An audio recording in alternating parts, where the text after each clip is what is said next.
Aku menyandarkan kepala Lucy di sandaran jok mobil. Wajah kepiting rebusnya kini berubah seperti kertas HVS. Putih pucat membuat diriku tidak tega. Agak cepetan ya, Pak. Soalnya teman saya sudah. Perintahku kepada sang driver. Baik, Bu, sahut pria bertubuh tambun itu dan lekas menyalakan mesin kendaraannya.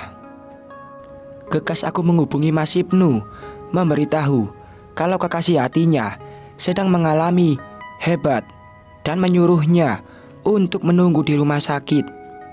Aku tidak mau membayar biaya pengobatan si ulat bulu, sebab itu bukan kewajibanku. Tugasku hanya menolong sebagai sesama wanita. Supir taksi online mengendarai mobil dengan kecepatan tinggi karena keadaan lalu lintas sedang tidak terlalu ramai.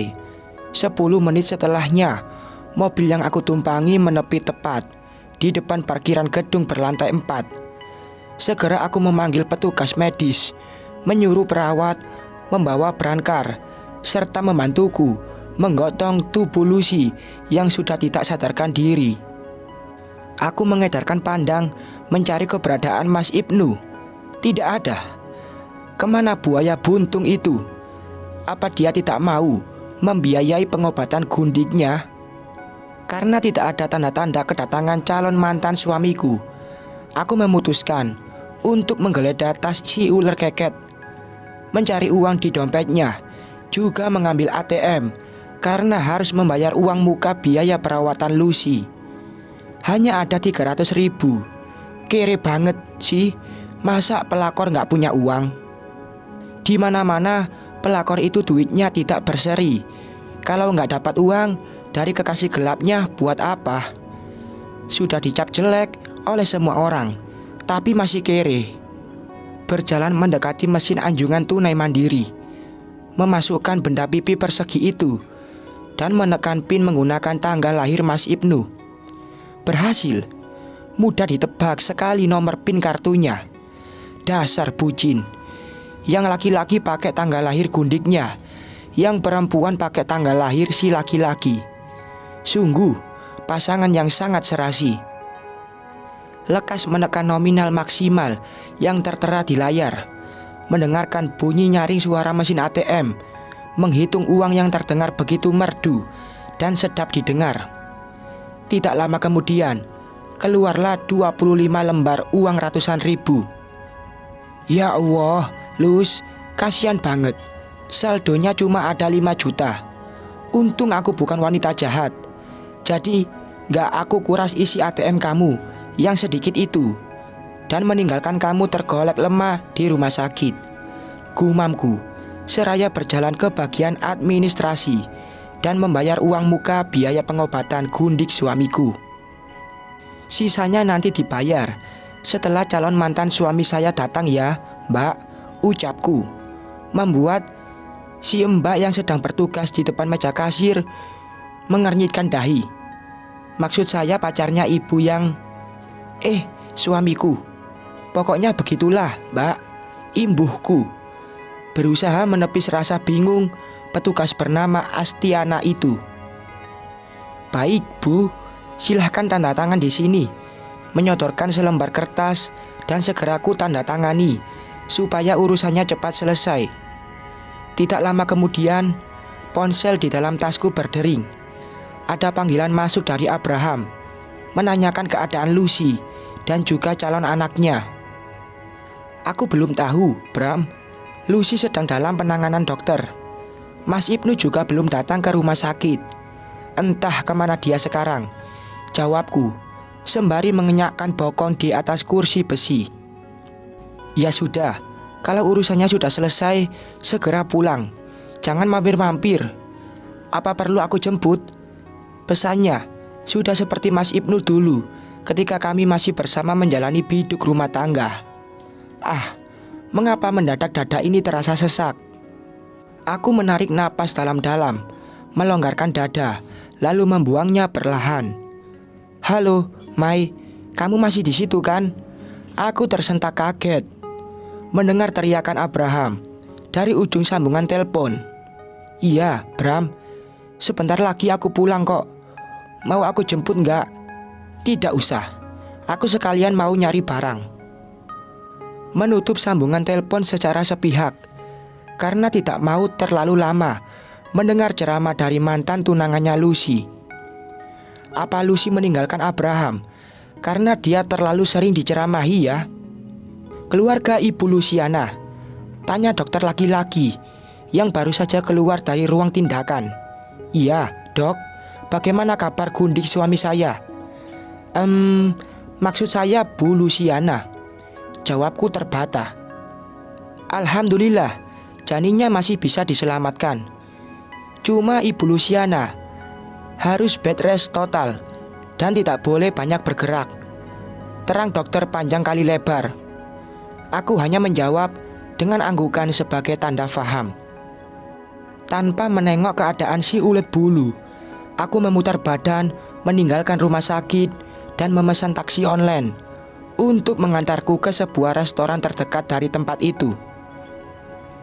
Karena cacing dalam perut sudah sejak tadi berdemonstrasi minta diisi nasi. Selamat sore, Ibu Maila Yasni, sapa seorang lelaki berkacamata hitam, hidung mancung tapi tidak terlalu tampan. Aku berdecak kesal karena dia selalu mengekor kemana saja aku pergi.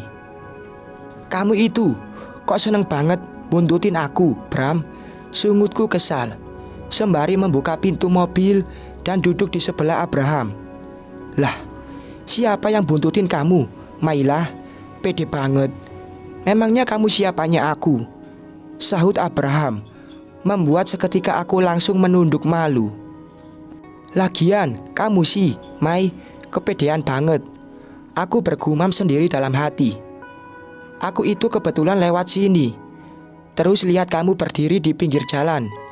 Dan sebagai tetangga kampung, ya aku menyapa. Pria beralis tebal itu melengkungkan bibir seperti mengejek diriku yang terlalu percaya diri. Oh, maaf, kirain mau jemput aku. Membuka sabuk pengaman yang sudah terpasang. Akan tetapi, ketika aku hendak membuka pintu, Abraham malah menyalakan mesin kendaraannya, melaju meninggalkan tempat di mana Lucy sedang dirawat dan terbaring sendirian. Aku menggigit bibir sambil membuang pandang keluar jendela. Ucapan Abraham barusan benar-benar menyentil hatiku. Tapi benar kata Abraham, emang aku siapanya dia? Ya Allah, ternyata aku tidak punya siapa-siapa selain anak serta orang tua nan jauh di daerah sana. Tanpa terasa, 2 bulir air bening lolos begitu saja dari sudut mataku, disusul butiran-butiran lainnya yang membuat pipi ini kian basah. Aku mengusapnya perlahan, takut Abraham melihat aku menangis dan mengataiku wanita cengeng. Keadaan hatiku benar-benar sedang tidak bagus dan mudah sekali terbawa perasaan. Air mata juga mudah sekali merembes dari pelupukku, walaupun hanya karena hal sepele. Kamu sudah minum obat, Mai? Tanya Abraham memecah kesunyian. Sudah, jawabku tanpa menoleh. Suasana hening kembali. Hanya suara deru mesin kendaraan, juga bunyi klakson yang saling bersahutan yang terdengar. Abraham masih fokus mengemudi, sedangkan aku tetap fokus menatap puzzle hatiku yang sudah berantakan. Kita makan dulu, Mai, Abraham berujar sambil menepikan mobilnya di depan kedai pecel lele. Aku gak lapar, Bram. Lagi-lagi aku menjawab tanpa berani menatap wajah laki-laki itu. Gak lapar bagaimana? Orang perut kamu dari tadi keroncong begitu kok. Pria dengan jambang tipis itu keluar dari mobil, membukakan pintu untukku dan menatapku heran, karena mungkin wajahku terlihat sembab juga guyu. Kamu kenapa lagi, Mai? Tanya Abraham pelan. Bukan urusan kamu, Bram. Kan aku bukan siapa-siapa kamu. Menarik 2 lembar tisu dan membersihkan sisa air mataku. Ada yang marah. Aku bilang begitu, dia terkekeh. Dasar laki-laki gak ada akhlak. Aku menengkus kesal sambil melewati Abraham yang sedang senyum-senyum menatapku. Lekas kutarik kursi plastik, memesan seporsi nasi beserta ayam bakar dan tahu goreng dengan sambal dan lalapan tanpa mempedulikan Abraham yang masih bersandar di bodi mobil. Nanti kalau dia lapar juga pesan sendiri.